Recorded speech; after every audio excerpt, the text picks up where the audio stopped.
USA survey এর কাজগুলো করার জন্য যেটা সবচাইতে বেশি জরুরি সেটা হচ্ছে নিজের কম্পিউটারকে এমনভাবে রিপ্রেজেন্ট করতে হবে যাতে কম্পিউটারটা ইউএসএতে আছে বলে মনে হয়। সেটা হতে পারে যে নামগুলো ব্যবহার করা হচ্ছে সেটার মাধ্যমে, যে আইপি অ্যাড্রেসটা ব্যবহার করা হচ্ছে সেটার মাধ্যমে, এমনকি কোনো সার্ভে করার সময় যদি ফোনে কথা বলতে হয় বা ওয়েব ক্যামেরা ব্যবহার করতে হয় তাহলেও আশপাশের পরিবেশটা এমন রাখতে হবে এবং নিজের কথা বলার উচ্চারণটা এমন করতে হবে যাতে মনে হয় আপনি ইউএসএ এর নাগরিক। এখন বিষয়টা হচ্ছে বেশিরভাগ ক্ষেত্রেই ফোনে বা ওয়েব ক্যামেরা ইউজ করে সার্ভেগুলো যেগুলো আসে সেগুলো বাঙালিরা করে না বা অন্যান্য দেশীয়রা করে না, ইউএসের বাইরে যারা। যাই হোক, নিজেকে এবং নিজের ল্যাপটপকে ইউএসএ তে আছেন এরকমভাবে রিপ্রেজেন্ট করার জন্য প্রথমে যেটা দরকার সেটা হচ্ছে যে নিজের একটা নাম ঠিক করা, বা নিজের যে জিমেলটা ইউজ করবেন সেটারও একটা নাম ঠিক করা যেটা আমেরিকান হবে, নামটা হবে আমেরিকান। এখন আমরা জিমেলটা খোলার জন্য যে নামটা ব্যবহার করব সেটা খুঁজে বের করব নেম জেনারেটর থেকে। ইন্টারনেটে অনেক ওয়েবসাইট আছে যেগুলোতে শুধু নাম, ঠিকানা, মাস্টার কার্ড, ভিসা কার্ড, এই কার্ডগুলো, ডেবিট ক্রেডিট কার্ডগুলোর নাম্বার, এগুলোই জেনারেট করে। এরকম একটা ওয়েবসাইট হচ্ছে ফেক নেম জেনারেটর। গুগলে সার্চ করলে আমরা পেয়ে যাব একটা নেম জেনারেটর ওয়েবসাইট, সেখান থেকে আমরা একটা নাম পছন্দ করে নেব, USA name generator, fake name generator. যদিও ওয়েবসাইটের নাম ফেক নেম, তবে ওয়েবসাইটটা খুব বিশ্বস্ত নাম জেনারেট করার জন্য। যাই হোক,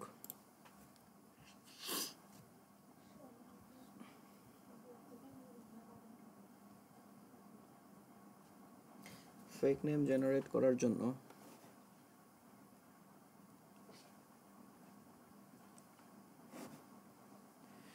এই জায়গায় ল্যান্ডিং হওয়ার পরে আপনি যদি মেল হন তবে মেল সিলেক্ট করতে হবে, ফিমেল হলে ফিমেল সিলেক্ট করতে হবে।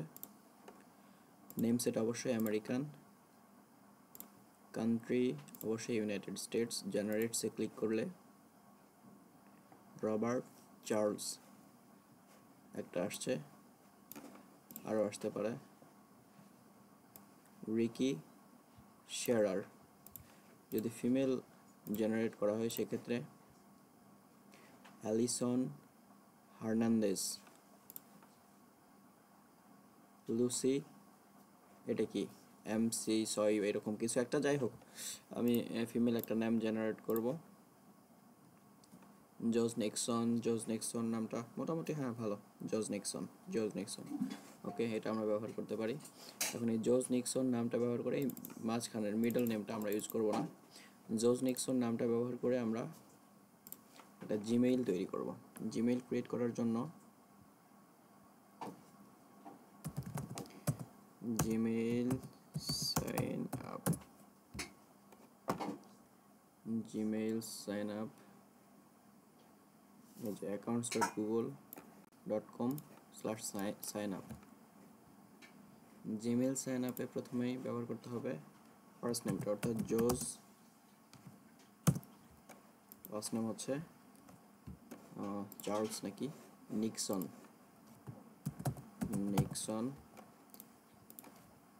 জিমেইলটা হবে জোজ নিক্সন। এটা যদি শুধু দেওয়া হয় তাহলে তো নেম নিবে না, কারণ এরকম নামে অনেকে আগে খুলছে। সেক্ষেত্রে জজ নিক্সন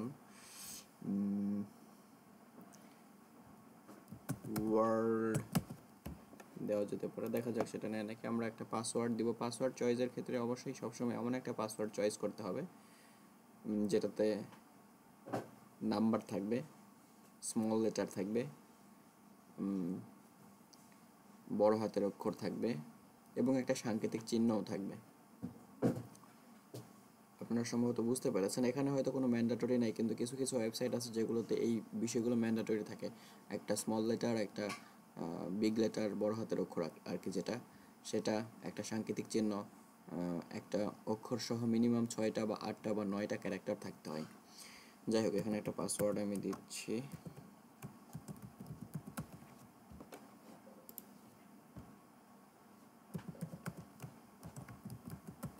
কনফার্ম করলাম। সম্ভবত এই নামটা হবে না, তারপর আমরা চেষ্টা করে দেখি।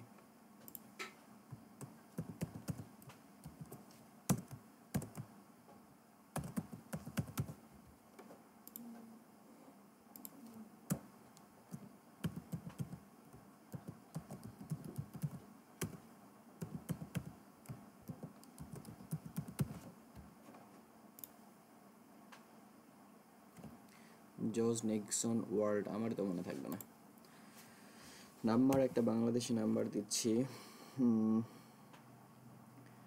বাংলাদেশি নাম্বার এই জন্য দিচ্ছি যে জিমেইলটা যে ইউএসএ থেকে খোলা, এটার কোথাও প্রয়োজন হয় না। আমার একটা জিমেইল থাকলেই হলো, সেই জিমেইলের একটা আমেরিকান স্টাইলের নাম থাকলেই হলো। সেই জিমেইলটা কোথায় থেকে খোলা, কোথায় থেকে লগ ইন করা হচ্ছে না হচ্ছে ইত্যাদি দেখার মতো কোনো কেউ নাই, বা কোনো ওয়েবসাইটে, কোনো সার্ভের ওয়েবসাইটে দেখা হয় না। সেক্ষেত্রে জিমেইলটা বাংলাদেশের কোনো একটা নাম্বার ব্যবহার করে খুললেও খুব বেশি ক্ষতি হবে না।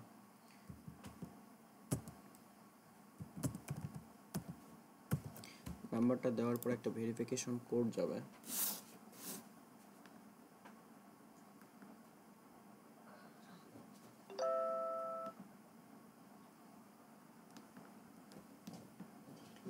পঁচাত্তর 81 15 75 81 15 ভেরিফিকেশনের জন্য ভেরিফিকেশন না, এটা হচ্ছে রিকভারের জন্য পরবর্তীতে কোনো ইমেল দেবো কিনা। আচ্ছা, একটা ইমেল দেওয়া যেতে পারে। বার্থডেটা এমন একটা বার্থডে দেবেন যাতে আপনার মনে সবসময় মনে থাকে।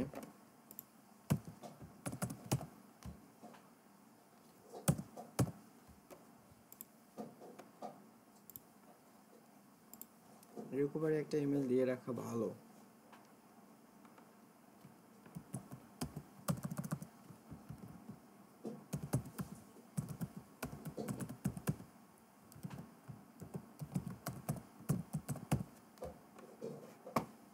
নেক্সট। এসবের দরকার নাই, আপনি চাইলে ইয়েস আই এম ইনও দিতে পারেন। এটা হচ্ছে কি, আপনি সেটা খুঁজে নেবেন। গুগল ডুও যে সার্ভিসটা আছে সেটা ব্যবহার করার জন্য আমি সাধারণত এই জিমেইলটা ব্যবহার করে কোথাও কারোর সাথে গুগল ডুও ব্যবহার করে ভিডিও কল করবো না। So skip. অ্যাকসেপ্ট করতে হবে তাদের যে টার্মসগুলো আছে।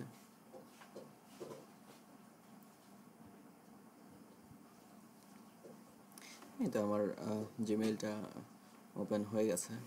এখান থেকে জিমেইলে যেতে হবে। জিমেইলে গেলেই আমার জিমেইল সংক্রান্ত যে বিষয়গুলো, যে কাজগুলো, সেগুলো মোটামুটি শেষ।